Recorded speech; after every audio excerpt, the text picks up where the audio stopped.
Hi, good afternoon, everybody, and a really warm welcome to this, our Sunday afternoon Solas webinar.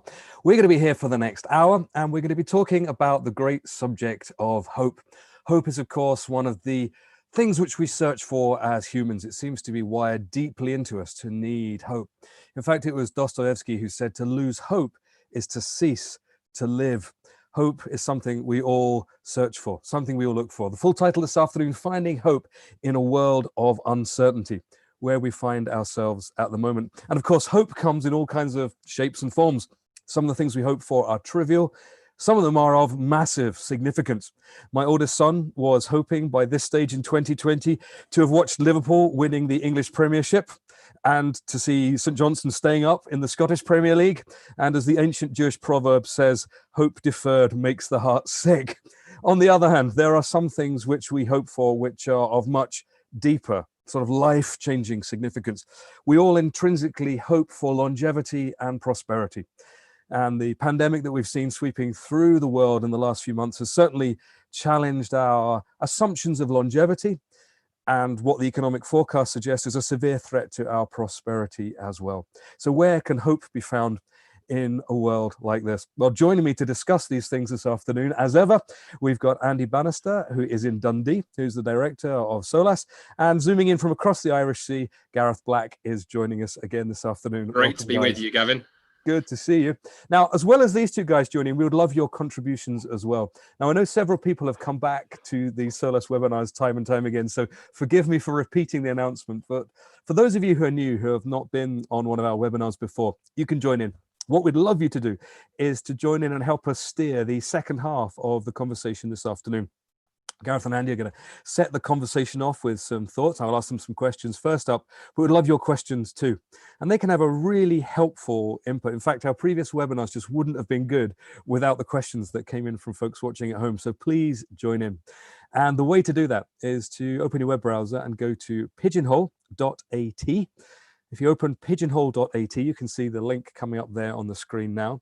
And when the box comes up, you can type in Solas 14 June, and that will open up the chat just for this webinar. If you put a question in there, then that will be answered in the second half of this hour's webinar. Of course, if you see a question in there, you think that's a great question, instead of repeating it, you can vote for it. That's one of the really good little things that we like about Pigeonhole. You can vote for which you think are the most profound questions. That brings them to the top of the list, and they are the ones that are most likely to be seen. So please join in the discussion. I'll put that link up there again during the next few minutes. So if you missed it then, it will come up again. So think up some questions and help steer our discussion. So Gareth, I'd like to kick off with you this afternoon, if we can. I think what we should do maybe is to start off by, I suppose, kind of taking stock just for a little bit about kind of where we are at the moment with things, and to maybe ask you, well, in terms of things that people normally look to for hope, for security, for meaning, how has the coronavirus pandemic affected those things at the moment? Gareth. Thanks, Gavin, and hello to everybody watching online. It's great to be with you. I think it's a great question, and I'm looking forward to unpacking it. Let me maybe just begin our discussion by mentioning a few things. I think you summarized it quite well, Gavin, when you give your little synopsis of the webinar. I think one of the basic things that has been destabilized by the coronavirus pandemic is this hope that a lot of us look to in terms of our health and our well-being, kind of at that base level. I mean, many people say and have said to me in the past, as long as you have your health, then, that's ultimately all that you need. And of course, when there's a deadly pathogenic virus sweeping indiscriminately across the world, and we're not exactly sure how it works. We can identify that it does affect certain demographics in certain ways, but we're not exactly sure why. It really increases our sense of vulnerability at the physical level. And of course, we've all been devastated by the numbers of people that have been both whose lives have been taken by this, but also those who have been affected long term by it in terms of their recovery. And that's just the physical side. There's also the mental health side of things. And I think we're going to see over the next few years that there is a very long tail to this curve that this virus has, both in terms of the physical challenges, but certainly in terms of the mental health challenges for those who've been isolated, and also those who've perhaps been on the front line and really been facing this, and in some ways just getting through it without having to process it properly because they just haven't had the space. A couple of other things that I think we need to consider as well is as you've mentioned, the economic factors. You know, there's been this virus came very quickly, but it's not going to go very quickly. There's no quick fix, and so in that sense, we're going to need to learn to live in a coronavirus world. And that's going to have huge economic challenges for how we do business. I'm thinking of people in the hospitality sector. We've recently here in Northern Ireland heard some really difficult news of people who are involved in the aeronautics industry, and a lot of people who work in companies in that sector here have been laid off this week. It's going to have huge tolls on our professional life, our career ambitions, thinking even of students and what way universities are going to work and when they're going to get into business opportunities and things like that. And so we're often told to sort of place our hope in economic factors, and our life is kind of the sum of the things that we can accumulate materially. And of course, coronavirus and the way that we've had to respond to it has undermined those things. Added to that then is this social dimension. We've heard a lot about statutes on our news, and I'm not going to go into that too deeply. You'll be glad to know. But it's interesting when I think of statues, they kind of are literally monuments to the sort of independent achiever. And we like this idea of, we're independent beings. We can self-actualize. We in a sense are able to create and sustain and make prosperous our own lives by our own efforts. And of course, I think one of the things that coronavirus has revealed is that we're actually social beings, and we are dependent. We are dependent on each other for all kinds of deep existential needs in relation to meaning and value and our identity and things like that. And of course, pixels and AirPods are just a poor substitute for that. I think we're all fatigued of connecting via screens. And the final thing that I'd just say in relation to that is one thing that I think coronavirus has destabilized more than anything is the myth sometimes that we live in a world that is ultimately stable. I think there were ideas that sort of emerged with the modernity movement that kind of suggested that if, we'll ultimately be making progress, life is predictable, we can calculate where things are going, and therefore we can engineer things to make our lives secure and prosperous. And of course, any sort of things that come along like coronavirus or anything that makes our lives ultimately vulnerable are often just seen as turbulence on an otherwise stable flight to where we're going. But the reality is that that's not the case. I think coronavirus hasn't really revealed anything new in terms of how unstable life is. In reality, it's just put in high definition things that we often don't like to think too deeply about. It's pulled the roof off how vulnerable our lives can be, and also caused us to see that actually these deep existential questions of meaning and value and significance are something that are intrinsic to our humanity, and we all need to think about. So it's not necessarily raised new problems as much as brought into high definition the problems that are often there. I think that's right. It's certainly focused the mind, hasn't it, the current sort of situation. Thanks for that, Gareth. I think that's given us a useful starting point in terms of a snapshot of where we're starting the discussion. Andy, I wonder if you could take us deeper then and maybe probe into the areas. Why do we look for hope? Why, as human beings, do we seem to be wired to look for hope? Why are we not content just to shrug our shoulders and say, well, whatever? Why is there something within us that searches in a deep way for hope? And why does that matter so much to us? What are your thoughts on that? Well, thank you for that question, Gavin, and Gareth. Thank you for kicking us off so well. The interesting thing is, in one sense, the fact that we're wired to look for hope. I think Gavin is patently self-evident, right? We are hope-seeking creatures. There is something unique about human beings among the animal kingdom, in that we are not content just to live with the needs we have for survival. Most creatures on the planet, provided you give them, food, and shelter and a mate so they can pass on their genes and their DNA to the next generation, they're fine. Life is great. You know, squirrels and cats and so forth and other animals don't sit around sort of contemplating the deeper questions of life. But human beings, well, that's clearly not the case. Clearly, we need more than just those things. We seem to be wired to be creatures who need things like meaning, like purpose, like significance, and like hope.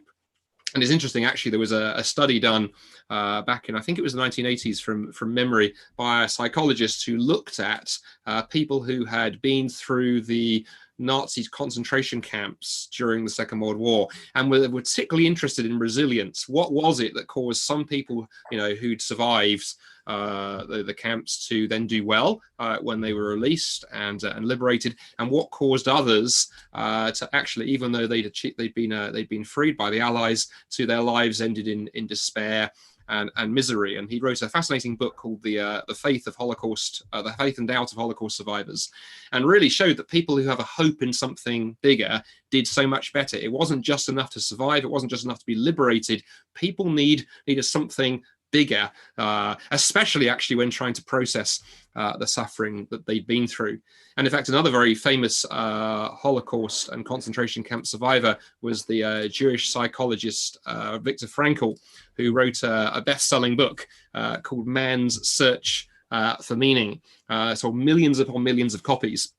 And then towards the end of that book, he writes these words. He says, "For too long, we have been dreaming a dream from which we are only now just waking up. The dream that if we just improve the socioeconomic situation of people, that everything will be okay. People will become happy.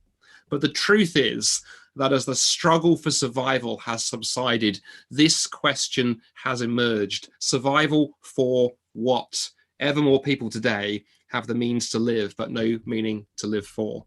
I love those last words there. Ever more people have the means to live, but no meaning to live for. So therefore, the question becomes, what do we do with this? And really, I think I see two choices as we look at the fact we are wired to be hope-seeking creatures. We need to find hope and meaning and purpose. There's only really two scenarios. Well, number one, evolution has played a cruel trick on us. We are nothing more than the product of time plus chance plus natural selection. We live in a purely materialistic world, and these impulses and desires we have are meaningless. Life is literally absurd. Or the other possibility is that our need and our desire for meaning and purpose and hope show that these things are to be found. And a very famous analogy, you know, if you're lost wandering deep in the deserts of the Arabian Peninsula, the Arabian Empty Quarter, one of the most vast and trackless deserts in the world, and you desperately crave water, the fact that you have that terrible thirst proves to you that water exists, because there's no other explanation for why you have that desire for something other than there's something to meet it. Now, that doesn't prove that every glimmer on the horizon is necessarily an oasis. There are such things as mirages. But the very fact you have this need and this desire is a pointer that you were created to have that need and desire satisfied somewhere. And I would say, just as it is for water, it's the same when it comes to things like meaning, significance, purpose, and hope. Mm-hmm. Thanks, Andy. That's really helpful. Gareth, I want to bring you back in now. I want to ask you where we go with what Andy's just said, because Andy's explained, using Viktor Frankl and other people, why we need hope and how we are wired to need a hope to live for. But that, I suppose, presupposes that there is a meaning in the universe, there is a purpose in the universe, and that everything we observe, everything we live, isn't just completely absurd. Because if the universe is fundamentally just absurd, then the search for hope is really just looking for a psychological crutch to get you and me through the day more easily. So is our search for meaning latching onto something that's real, or is it just a psychological crutch to get through the day?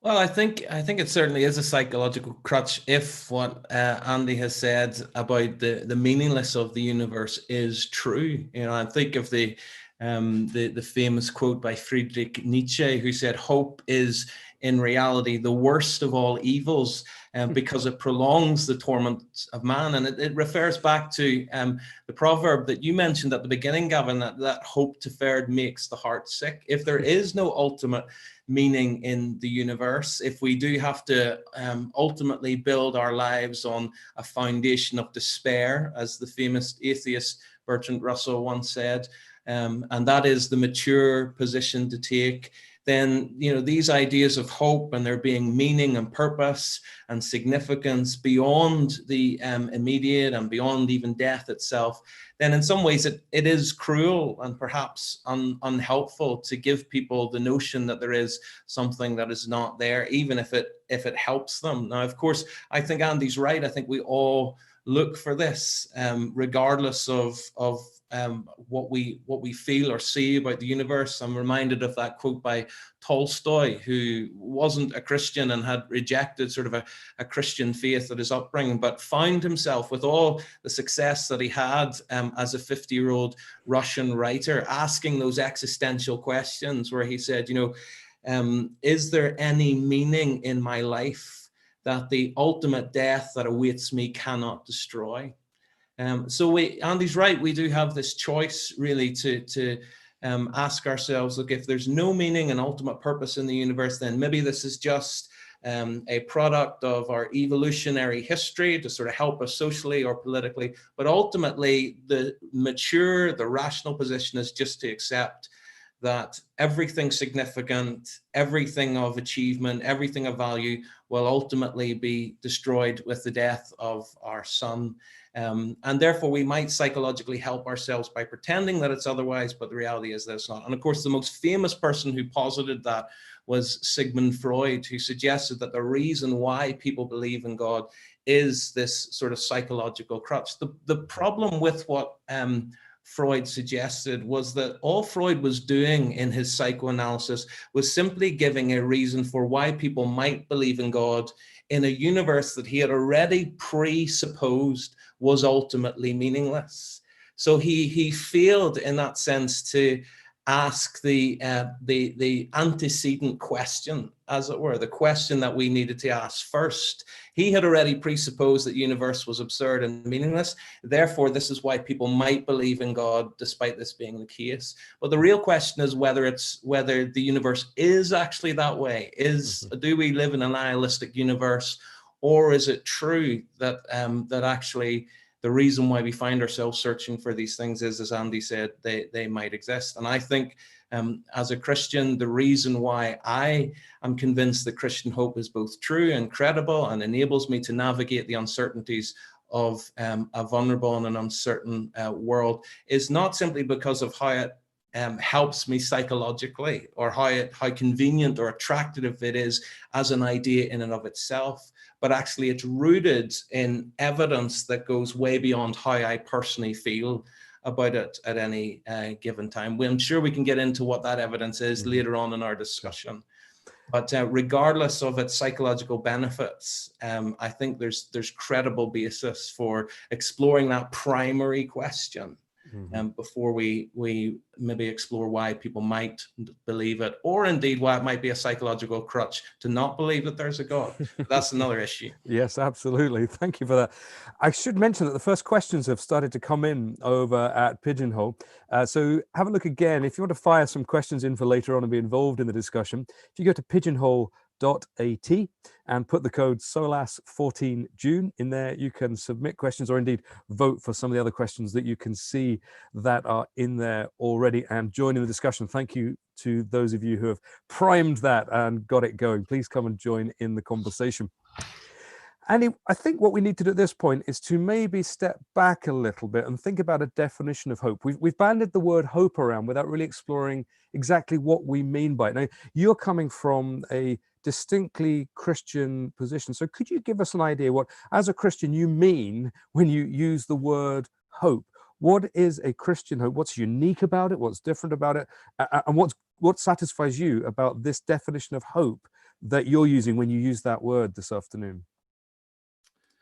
Yeah, well, again, thank you for that question, Gareth. I mean, I think Gavin, rather. I think I think what's interesting is I agree. I mean, I think Gareth and I have sort of set out, I think, the case that it's interesting, right? We find ourselves, particularly if you're not a Christian, living in a sort of strange paradox that you either have to pretend that there is meaning and purpose and significance in the world, or you have to just go, I've just got to just bow the knee and embrace the fact that God exists. I'm reminded of one of my philosophical heroes, C.S. Lewis.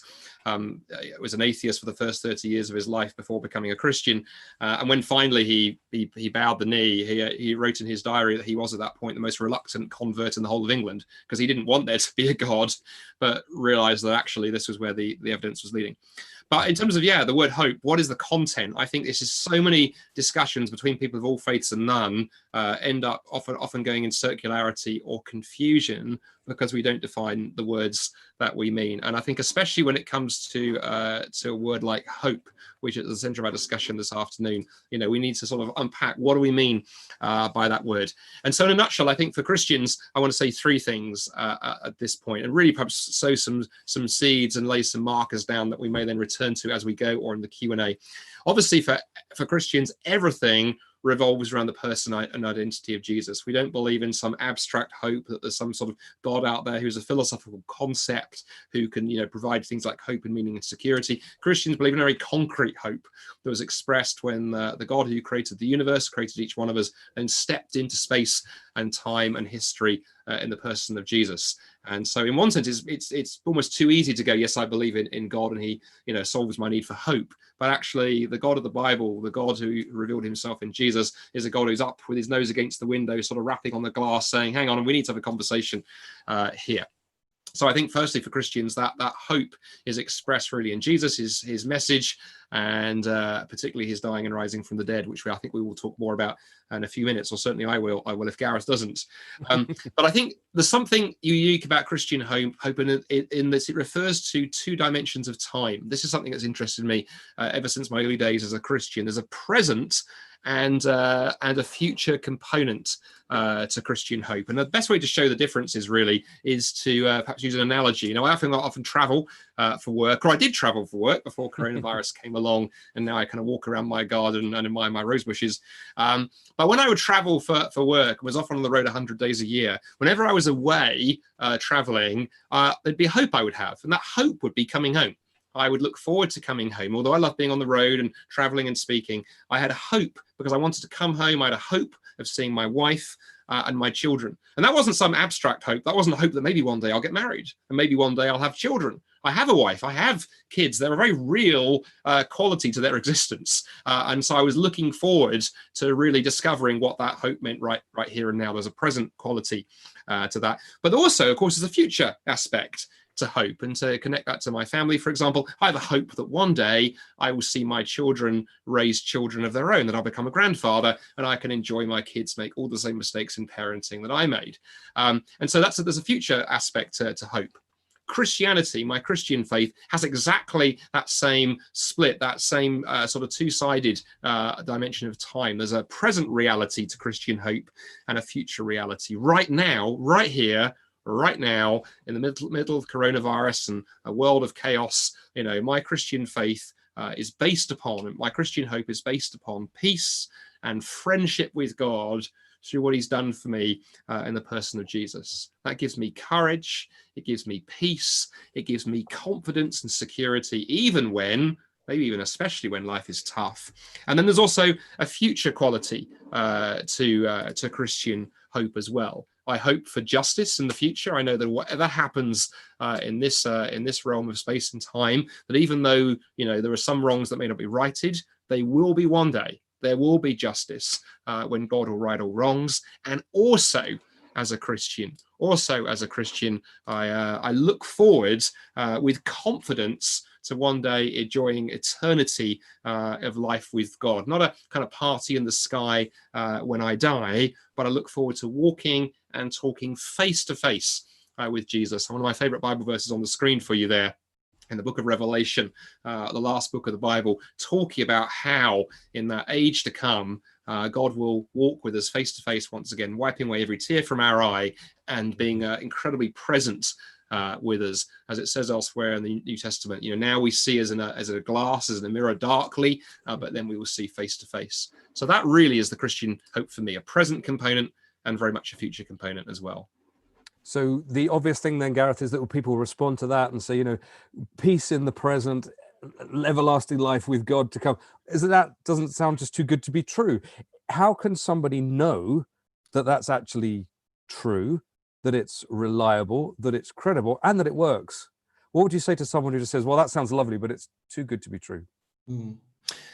I think that refers to some of the wishful thinking discussion that we were having a few moments ago, Gavin. I think we need to be careful about either dismissing something or admitting something purely on the basis of how attractive it initially is. For example, I know that many of us get spams and scams every day through our emails promising, me, that I've won £100,000 or that I'm guaranteed a new sports car if I just submit these details. Now that's very attractive to me, but I don't put my faith in it. The reason why is because there's plenty of evidence that it's nothing more than a scam. The email address looks dodgy. I don't know anybody who's ever won any of these things.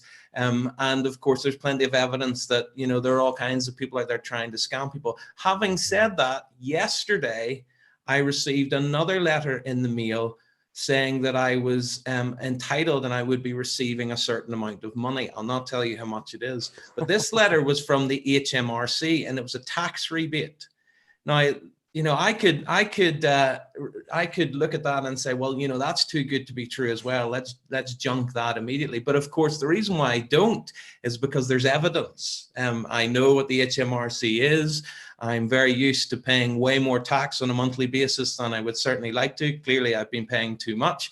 But also, I've had a tax rebate before, and this is the kind of time of the year that a tax rebate would make sense. So there's a cumulative case there as to why I should take this thing seriously and not, the prior emails that maybe come through. And I think it's the same with Christianity.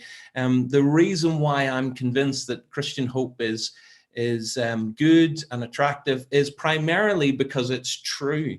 And the reason why I'm convinced that it's true is because it's based in evidence. Christianity, by definition, is an evidence-based faith, and therefore so is Christian hope. And of course, the evidence for Christian hope specifically centralizes in and around the historical figure of Jesus, and particularly in his death and resurrection. Now, it's a much bigger discussion, and there are many, many scholars way more intelligent and articulate than I am who've written pages and pages on this. But let me just mention a few things, because I think the fact that Christianity has been written into history is a very significant thing, because history in itself is testable and it's verifiable.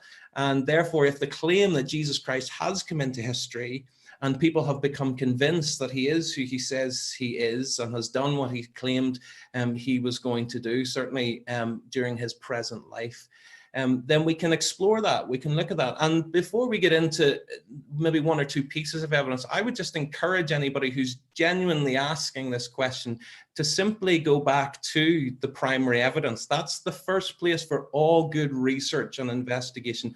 Go to the primary sources, go to the biographical accounts of Jesus's life and ministry, and explore them for yourselves. You'd be surprised at how many people have written this stuff off before they've ever actually looked at it for themselves.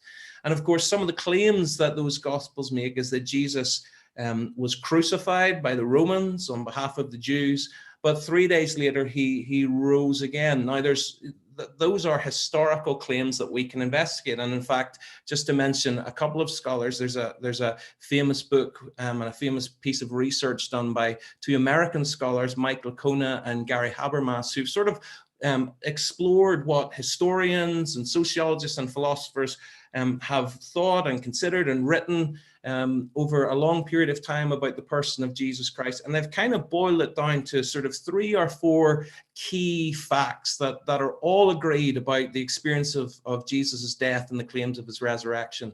And those facts are: 1, that Jesus truly died at the hands of the Romans; 2, that the tomb was empty on that Easter morning; 3, that disciples truly believed that Jesus had risen from the dead and were prepared to stake their life on it; and 4, that even some of Jesus's enemies and opponents came to believe that he'd risen from the dead.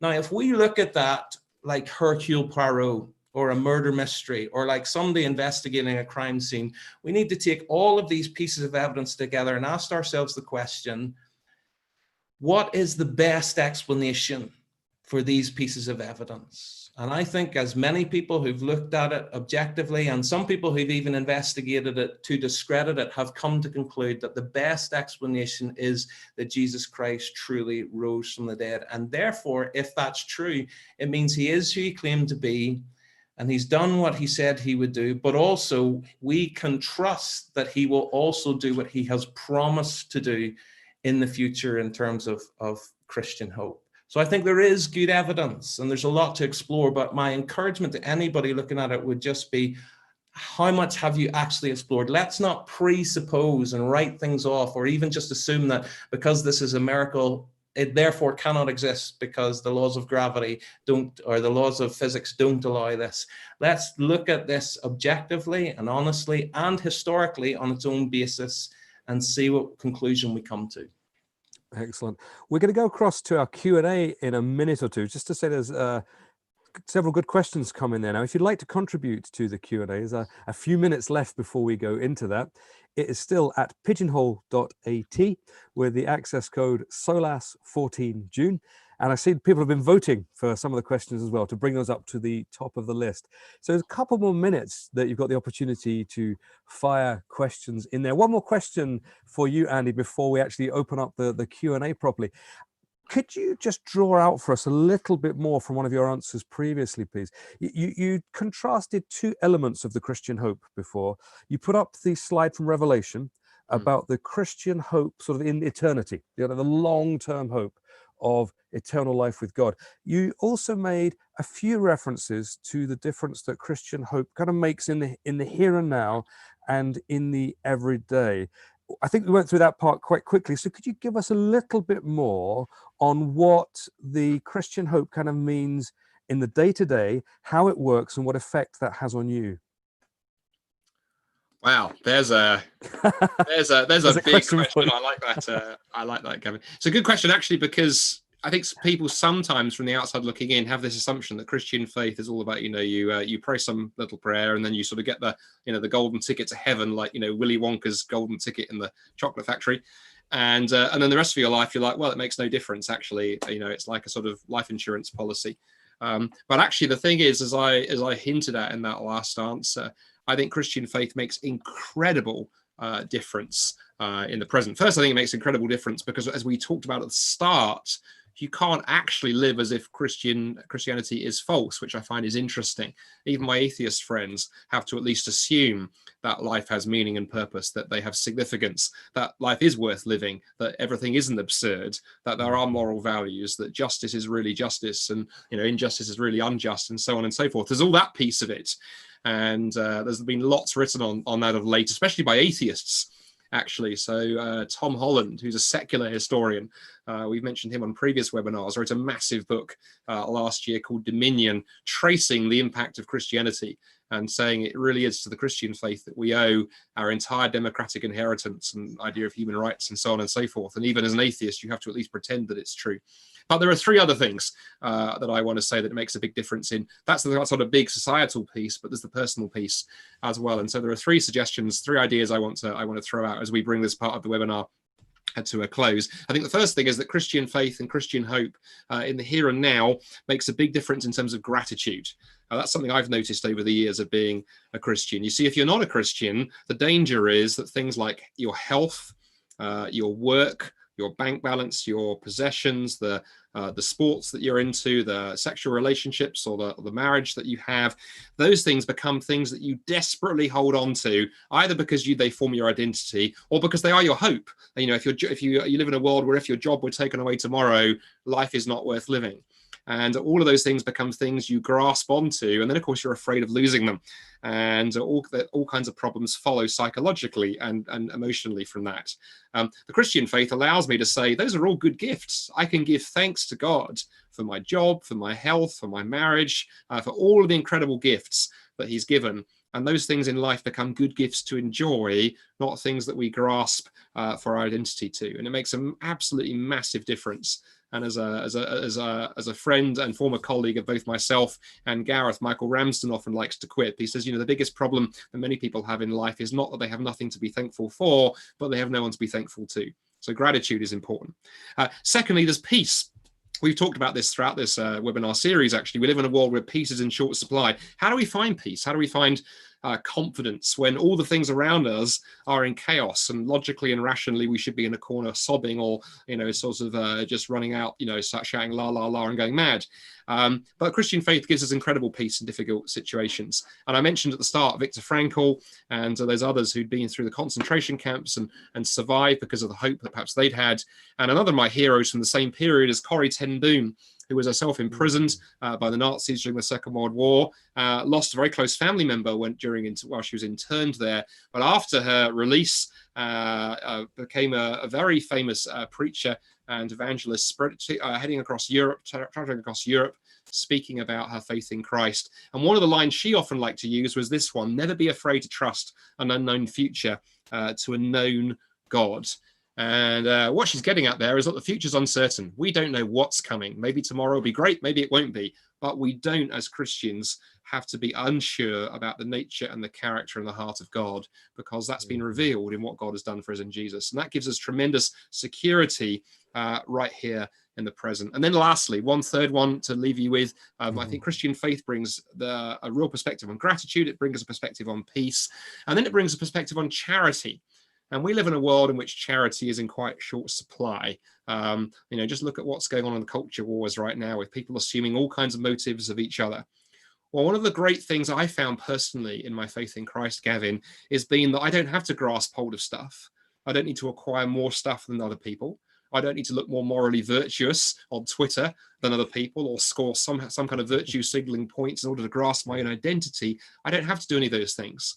And, we live in an age which I think is riven by what one of my friends likes to call performance-based acceptance, a culture that tells you are accepted and valued if you look the right way, hold the right opinions, achieve the right things, then you're accepted.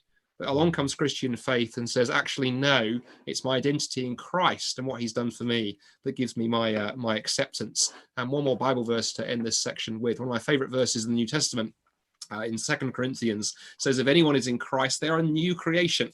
The old has gone and the new is here. And that gives me a tremendous hope as a Christian right here, right now. I know what my identity is. That gives me a basis for treating others differently. That gives me peace in the present and an ability to be incredibly grateful for all that God has given, but not try to use it as the basis for my hope and my identity and my security. Excellent. Thank you very much. Right, guys, are you up for a Q&A? We've got some, I think, some tricky questions for you. Hey! Are you up for it? Excellent. Okay, Gareth, can I start off with you? There's a question that's right up at the top here. And I think this one's anonymous, and I think it's obviously one that needs to be handled with a little bit of sensitivity. I don't know, Gareth, if you're up for this one. Someone's written here anonymously: I feel as if God has deserted me.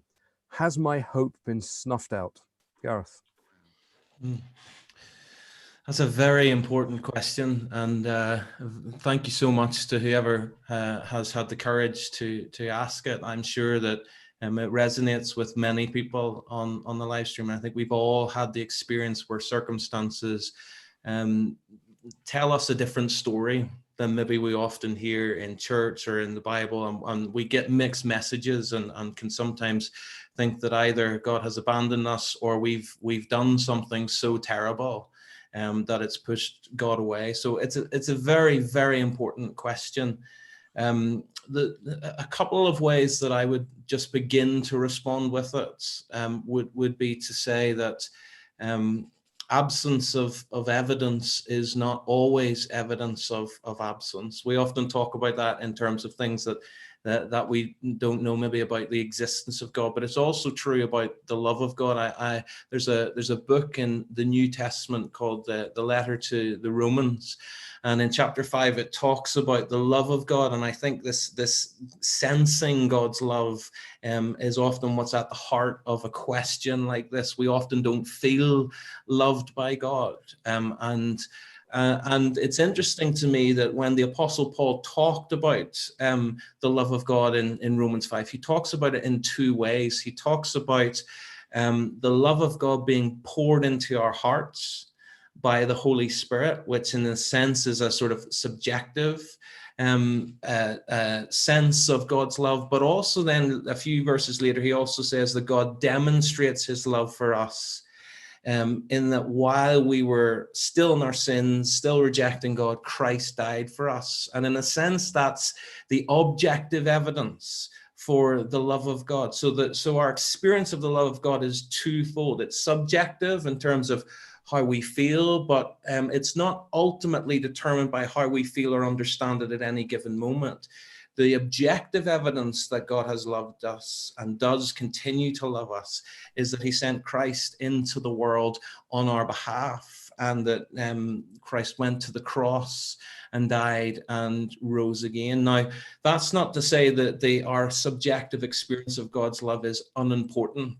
It's very, very important. And I think, if I can say it this way, I think Christian experience, and indeed the New Testament itself, deeply resonates with this kind of experience. I did, when I did a master's at the University of Oxford, I did my thesis on the book of 1 Peter. And I think this is very, very much connected with that, because I think what the author is writing into there is an experience of people who are suffering, who are going through difficulty, not just and exploring not just the way it affects them physically, but exploring the way it affects them in terms of their confidence that Christianity is true and that God loves them. The first commandment, the first encouragement in that letter is to set your hope fully on the grace that will be yours at the revelation of Jesus. And you don't need to tell someone to set their hope unless the experience that they're having is destabilizing their hope.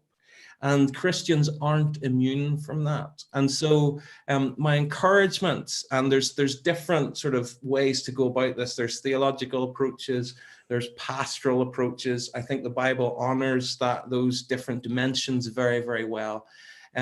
But from the theological perspective, my encouragement is even though you may be in the dark about how you feel or sense God feels about you at any given moment, try to, if you can, nourish yourself in some of those more objective promises. And then secondly, find ways to be encouraged, be supported, be listened to, be helped to navigate through some of these questions and these experiences with Christian leaders and other people who can come alongside you and listen and support, maybe counseling and things like that. All of that's important, and it all comes together, I think, in helping us navigate these questions. But this is a far more important and a far deeper issue than I can respond to in 2 or 3 minutes. But thank you so much for asking the question, and I hope that the little that I have said has at least given you some places to go as you go on this journey. Okay, thank you, Gareth, for that. Andy, I think someone is here picking up on something that you talked about, a distinctly Christian definition of hope in one of your earlier answers. Someone said here, is there hope for people who aren't religious? Interesting phrasing, but what do you make of that question in response to your definition of Christian hope? Is there hope for people who aren't religious? Yeah, well, thank you for whoever asked that question. And boy, just like the question that Gareth kind of landed on, all these things, we could easily have a kind of sort of 15 or 20-minute kind of conversation, because there's a couple of things I think are fascinating built into there. Firstly, there's the question about, where hope is located, and we've touched a bit on that, but there's also the whole religious piece. But let me start with the former. If you are somebody who doesn't believe in God, if you are an atheist or agnostic, would consider yourself secular, I think you do really have to take a very honest look at what the implications are of that. There's a very important reason that Gareth particularly, and also myself, we quoted or alluded to both secular and atheist writers on this. And one of the things I've respected throughout the years is there's a strand of very honest atheist writers willing to say, if there is no God, we have a real problem.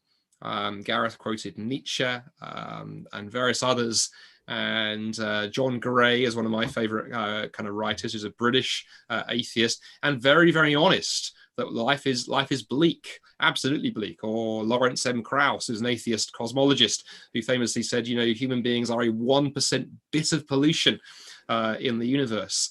And if listening to this, you can't live with that, if you are somebody who's secular or agnostic or atheist, I'm not sure I believe that or I can affirm that. Well, I'd say absolutely, because I don't think it's true, but I do think it's the logical outworking. So on the one sense, yeah, if you don't believe in God, and if you're right, if we live in a godless universe, then there is no hope. One day you will die. One day your descendants will die. One day the sun will expand and swallow the earth. One day everything will come to an end. And that's it. Doesn't matter what choices you make now, the outcome is the same. And that's caused many atheists, I think, sleepless nights processing that one through. So yeah, in that sense, there is no hope. On the other hand, what if there is a God? And you're somebody who goes, well, I'm interested by some of what you said. Some of what you've said about Jesus sounds intriguing, but I'm not a religious person. I meet many people like that who say, look, I'm quite drawn to the idea of God. The idea of Jesus attracts me, but it's organized religion I don't like. I'm often tempted to say, well, if we're going to have a religion, probably better organized than disorganized, but maybe that's a cheap shot.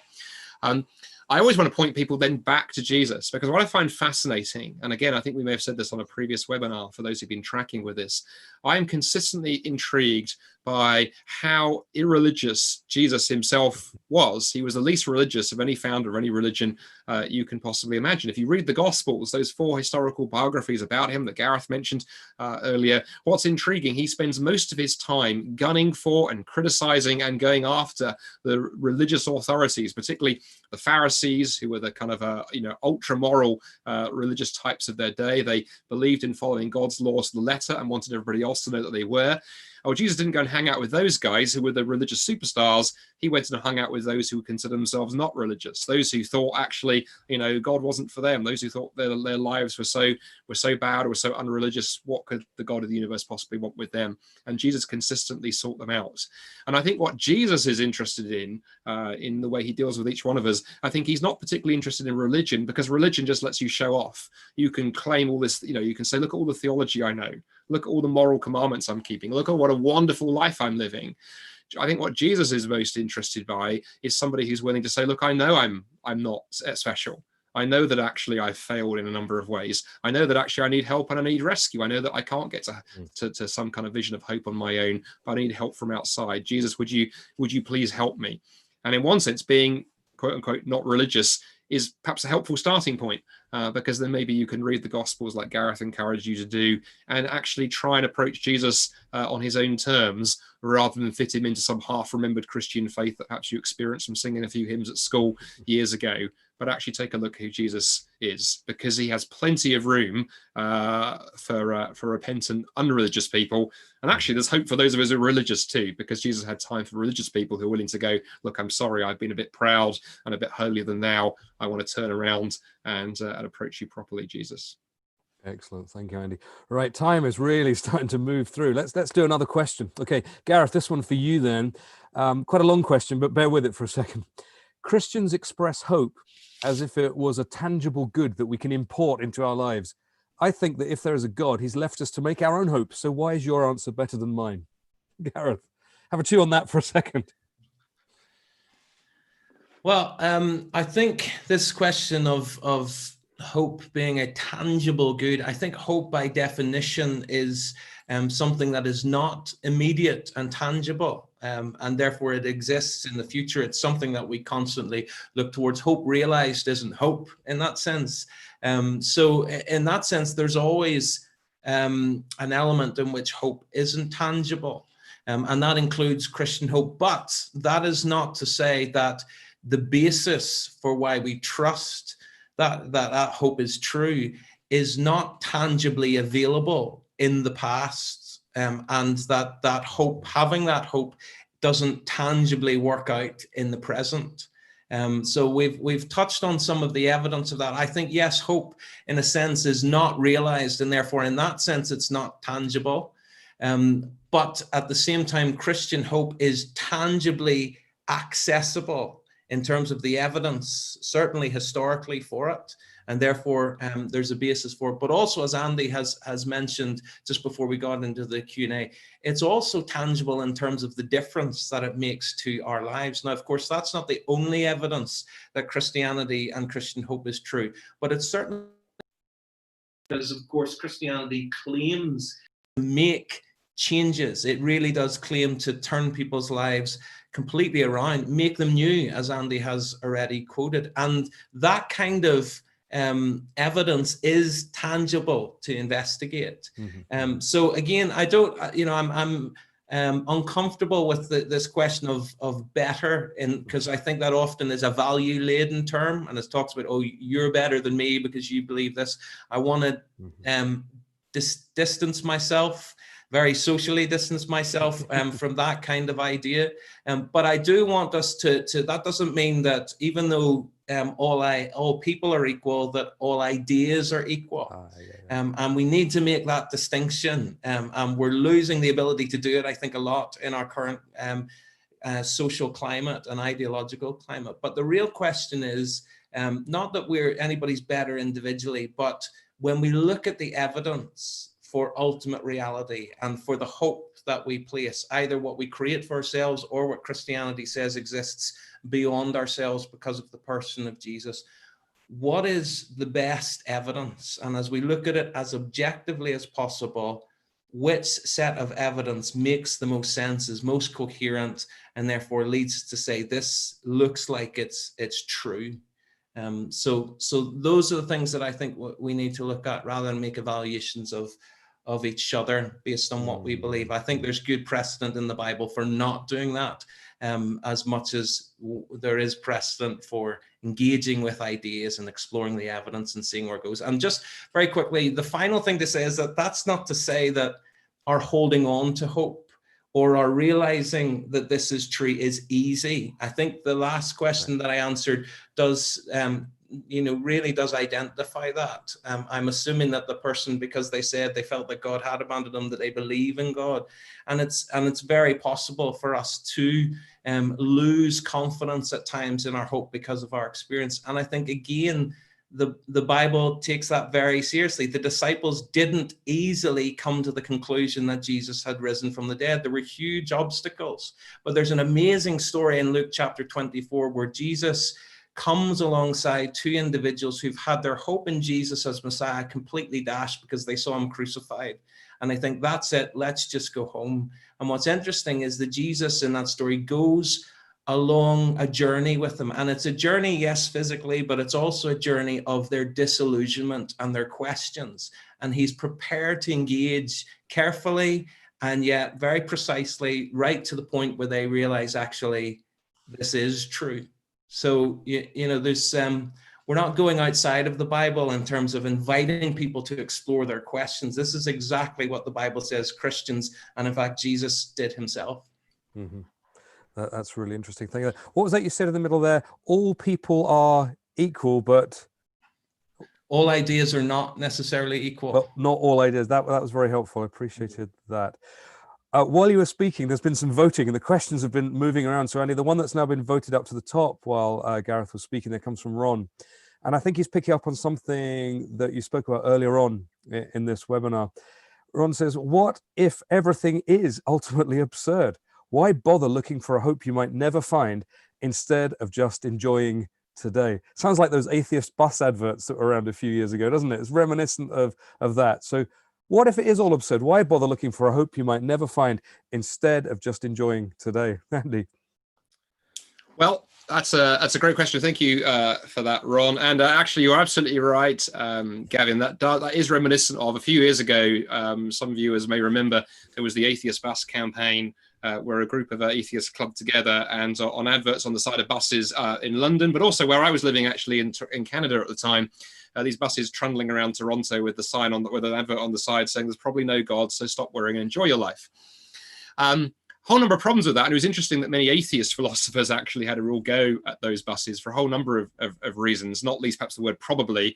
I'd like to, if I had a coffee with Richard Dawkins, I'd like to go, well, that's an interesting admission, Richard, that you're not certain, just probable. But the big issue with, and it's a slight issue behind the way that Ron's phrased that question, to collapse the whole of life to just enjoyment is somewhat problematic. The whole range of human experience is vast. As human beings, we're wired for love and commitment and joy and hope and sorrow and despair and happiness. The list goes on. A veritable A to Z of emotions. In fact, in my last book, The Atheist Didn't Exist, as a laugh, actually, I did try and list every human emotion I could think of and get through A to Z.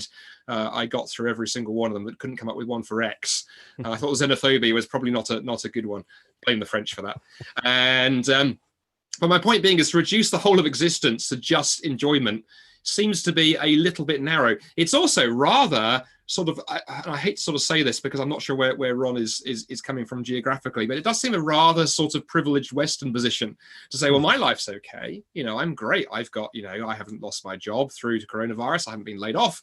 I've done quite well on the stock market. I've paid off my mortgage. So life is pretty good, actually. I can enjoy myself. But hang on, and what if you're one of the majority of human beings whose life is not going so well? What if you're one of the billions of people who live on less than $5 a day and are struggling to make ends meet?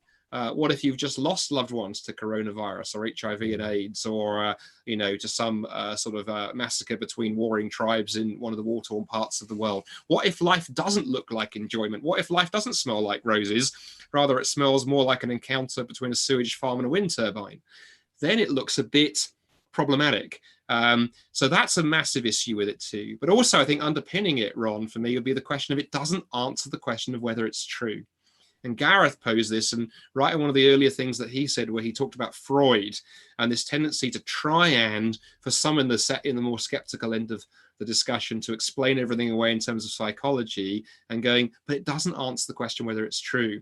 You see, to me, what's always interested me, and I've had so many fruitful conversations with atheists and secular agnostic friends around this, if as human beings we are wired to look for hope, we are wired to look for purpose, that we can't actually get through life realistically just partying day after day. We need more than just food and sex. That explains the whole of the literary canon, why we're into music and art and all kinds of other things. If we are wired in such a way that we can't live without significant hope and meaning and purpose, you are back to that paradox of going, what on earth was evolution doing when it threw up creatures as bizarre as us, with the effort and energy we spend pursuing meaning and spirituality and justice and beauty and truth and so on, when they aren't to be found? Or is it more likely, is the balance of probabilities more likely that the reason we are wired to pursue those things is they're designed to meet their fulfillment in the God who made us? And as the famous church historian and philosopher Augustine, 1700 years ago, once famously said, he said, you know, our hearts are restless until they find their rest in God, in that restlessness, that desire for these things actually does point somewhere. And yeah, we can stick our heads in the sand and pretend not to pursue that question, but I would say every day life shouts at us that actually that reality isn't true. And so that's why I think it's worth taking a very serious look at Jesus. And I respect you, Ron, if you take a very strong look and properly investigate the evidence and decide, look, I don't think the evidence is true. I have less time for people who are like, well, you know, it might not be true, therefore I'm not going to look. Given how much hangs on this, I think it's worth taking the investigation, the pursuit properly. And as Jesus said, those who seek will find. Excellent. Thank you for that, Andy. We're kind of almost out of time. I've got room for, I think, one last question. I want to pop this one to Gareth. Gareth, you mentioned some books earlier, and someone's just put the question, what evidence? ? You made a reference earlier on at the beginning to, was it a Michael Licona book? Could you give us that reference again, and maybe some other places where you would suggest people have a read if they want to explore some of the evidence that you referred to earlier on in the webinar? Maybe some stuff on origins, maybe some stuff on Jesus. Where would you recommend someone who says, okay, what evidence? Where should they start if they wanted to read something further? Yeah, thanks, Gavin. It's a really great question. Let me just mention a few of the things that have been helpful for me individually, and then maybe Andy will talk about some that have been helpful for him. But for me personally, I've talked a lot about the historical Jesus, and there's a really helpful book that I've identified quite recently, written by a historian in Australia called John Dixon, who's written a very short book called Is Jesus History? And it's really just looking at the historical evidence that there is for him as a scholar, and that other scholars, whether Christian or atheist or of other ideologies, they've come and they've looked at this as an intellectual discipline and explored the evidence for it. And there's a little chapter at the end of that goes to this question of the resurrection. The book by Gary Habermas and Mike Licona, I'm trying to remember the name of it off the top of my head. I think it's The Case for the Resurrection of Jesus. Okay. Yes, Andy says yes, it is. You got a thumbs up. My memory's working okay. Thank you. There's Yeah, there's a couple of others. One other that I'll just mention. There's a huge volume by N.T. Wright. So if you'd like 800 pages to read on the resurrection of Jesus, read the one by N.T. Wright. But one that I personally find very helpful, because it's also actually written not just as sort of facts and abstract ideas, but it's written as somebody's personal journey. But it's also very helpful in terms of the ideas. Is a book by my late friend Nabil Qureshi called Seeking Allah, Finding Jesus. And if he had encounters with Gary Habermas and Mike Lacuna on his personal journey, he was a Muslim doctor and began to explore and engage with Christians and debate them, and again began to explore some of the evidence, and eventually the evidence for the resurrection was deeply persuasive for him. It's a fantastic book, very, very readable, short chapters, a really engaging story, but a lot of great content in there as well. And obviously there's the classics, The Case for Christ by Lee Strobel and things like that as well. Yeah.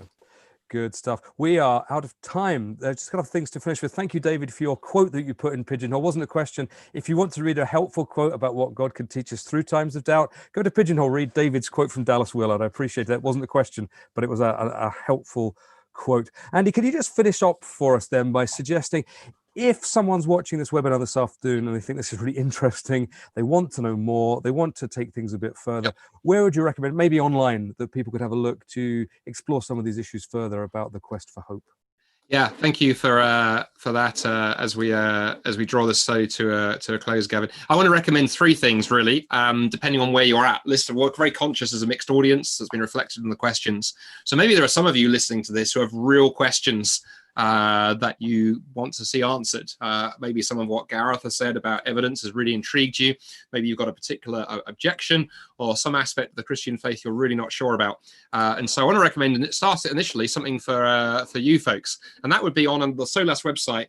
We have this wonderful resource called Short Answers. And these are a collection now of about 72, I think, videos that myself and others have filmed, where we take a common question, a common objection to the Christian faith, and we try and explore it in 3 to 4 minutes. We can only go so far, but it's a great starting point. And actually, if you look on the screen share there that I'm showing, up at the top right-hand corner, you'll see a very young-looking Gareth Black, actually, back in the days when it looks like he was just 13 in that picture, actually.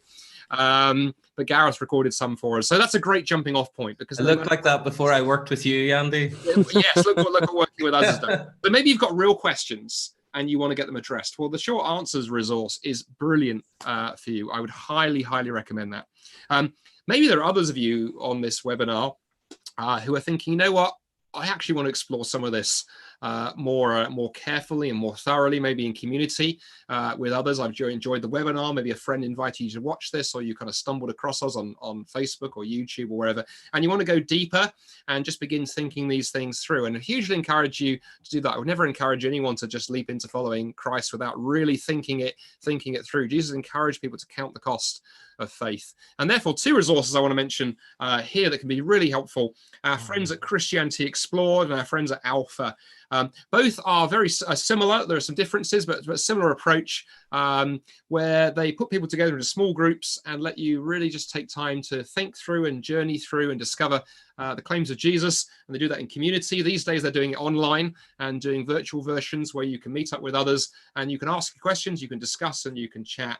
And millions of people actually have found both Christianity Explored and Alpha have been instrumental in helping them investigate and then put their trust in the claims of Christ. So hugely recommend both Christianity Explored and Alpha. But then lastly, there may be people watching this call watching this webinar who, you've thought about these things before. Maybe you've read one of the books that Gareth recommended. Maybe you watched some videos. Maybe you've done an Alpha course. And really, deep down that you're sitting on the fence and you need to do something about it. It's easy to sort of think about these things in the abstract. But as I said earlier, the God of the Bible is a God who's got his nose up to the window and sort of tapping on the glass, wanting our attention, especially when he stepped into history in the person of Jesus. And the question Jesus asks of each one of us is, who do you say I am? And how are you going to respond? And some of you perhaps watching this know that you actually have to take that step. And again, that's harder in a world where many of us are in lockdown. It's not so easy to perhaps walk into a church or meet up with a Christian friend. But on our website, we filmed, as part of the Short Answer series a few weeks ago, a video called How Do I Become a Christian? and the URL is there for you. It's our 70th kind of short answer. Just encourage you to have a watch of that, and it will just chat through and teach you a very simple little 4-word prayer that you can use, whether you've someone who's prayed before, whether you have no idea how prayer works. And I'll just walk you through how you can become a follower of Jesus. And perhaps some of you watching this know that that's a step you need to take. And if you take that step, do reach out to us on social media. We'd love to connect you with other Christians. We have sort of friends and connections across the country and around the world. We can probably connect you with somebody. And equally, if you've got a burning question that is really the stumbling block holding you back from faith and putting your trust in Jesus, reach out to myself or to Gavin or to Gareth. We would love, it would be our privilege to kind of help you on that journey towards discovering who Jesus is. Excellent. Thank you, gentlemen. Our time has gone. We have slightly overrun. Sorry about that. You can watch this again. If there was a reference or a book or a quote or something you want to pick up on, rewind. You can watch this all again on our social media channels. Thank you so much for joining us this afternoon. I hope that you've enjoyed it. Hope you found it stimulating, challenging, exciting, and that you'll find a way to respond to everything that's been said. Thank you for your questions. Thank you for voting at Pigeonhole. Thank you, Gareth. Thank you, Andy, again for your time, your wit and wisdom this afternoon. We appreciated that. And we will see you again soon. Anything you want to know about any of this, come over to our website, solas-cpc.org. Thanks for joining us. Goodbye.